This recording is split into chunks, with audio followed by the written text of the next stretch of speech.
नमस्कार. अमृत भारत स्टेशन योजनेच्या अंतर्गत विकसित बारामतीच्या रेल्वे स्थानकाचे लोकार्पणाच्या सोहळ्यामध्ये उपस्थित असलेले ऑनलाईन उपस्थित राहणार आहेत आपले पंतप्रधान आदरणीय श्री नरेंद्र मोदीजी.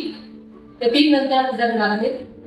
श्री अश्विनी वैष्णवजी रेल्वे मंत्री, तसेच आजच्या कार्यक्रमासाठी आवर्जून उपस्थित असलेले राजेश कुमार वर्माजी, श्री संजय लहावाकरे.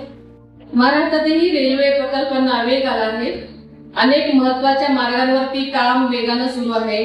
बारामती रेल्वे स्टेशनचा पुनर्विकास हे या प्रयत्नांचा एक भाग आहे. हा केवळ एक स्टेशनचा पुनर्विकास नाही, तर बारामतीचा संपूर्ण पश्चिम महाराष्ट्राचा विकासाला नवी गती मिळणार आहे.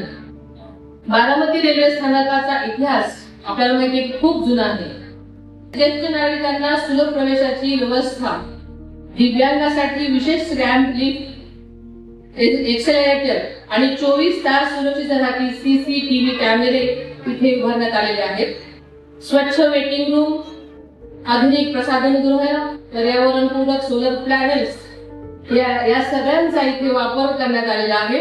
बारामती रेल्वे स्थानकाचा आधुनिक प्रवासी स्नेही पुनर्विकास केल्याबद्दल रेल्वे मंत्रालय, रेल्वे विकास निगम लिमिटेड, स्थानिक रेल्वे अधिकारी आणि सर्व अभियंत्यांचं मी मनापासून अभिनंदन करते, त्यांना शुभेच्छा देते.